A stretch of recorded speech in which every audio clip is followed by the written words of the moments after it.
we were invited to come and collect his belongings at the shelter that he was staying at.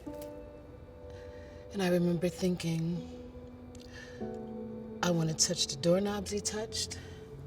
I want to walk the streets he walked. I want to push the elevator buttons he pushed. I want to hug the people that helped him. And I need to capture this. I need it. And I said, film everything. I said, film everything.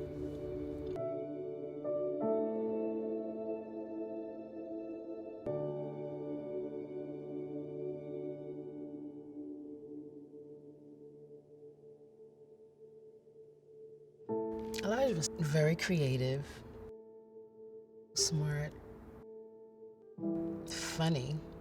He shared my dark humor, though I have a really wicked sense of humor. He shared that. And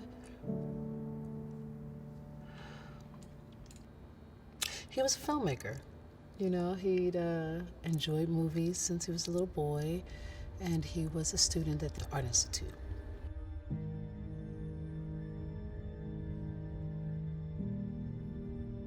I remember saying to him, whatever's wrong, let's talk about it. You just talk about it. What's wrong?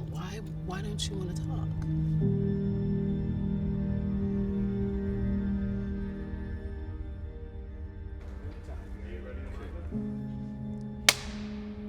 Maybe you could talk a little bit about what your experience is with being a black man, having mental health challenges, and working through that. You know, even when I hear you say, you know, your son was struggling with things, you know, me personally, I don't look at it as a struggle, right? Because, you know, I'm living with these issues. In my eyes, he was living with these issues and doing a hell of a job.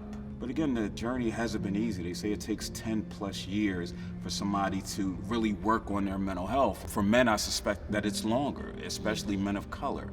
Because again, we look at the various stressors, the factors that influence our mental health, right? We're talking about resources. We're talking about seeing people that look like you getting killed. We're talking about poor educational systems. It's so many factors, but again, we're still expected to perform. Elijah turned 20 when he left. He checked himself into a mental crisis unit, and he disappeared that same day. On June 8th, I opened the front door to retrieve the mail, and this was in the door. Picked it up, I'm looking at it, and the only thing I could see was NYPD and Yolonda Young. He passed away about 2 weeks before his 21st birthday. I miss that boy so much. You know, I miss him so much.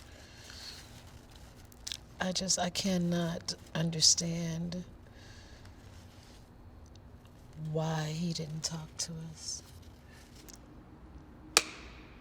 How do you encourage another family member to get the help? Because a lot of our men don't want to go and get help.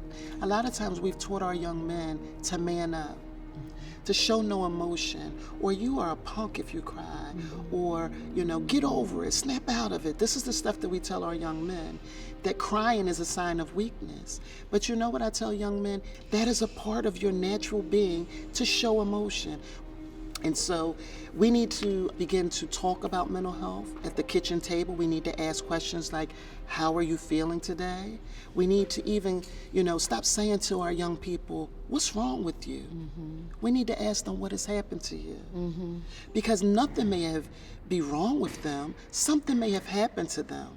My goal with the film is to not only share Elijah, but I want to give resources and options and ideas for people who are in my situation or can see a little glimmer of something in their situation, like, okay, well, maybe I should try this. So one thing is, we need to recognize everything is a sign. It's not attention. Sometimes we say, oh, they just want attention. They're just saying it because they want attention. No, when they start isolating themselves, that's a sign. We need to ask the tough questions. It should be open, honest conversation.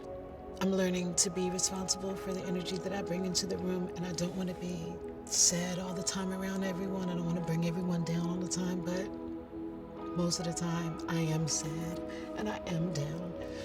And most of the time, when you see me happy and smiling, I'm doing double time to push the thoughts of my son out of my mind, so I'm not sad all the time. And I don't want to have to push him out of my mind not to be sad, so I'm trying to figure out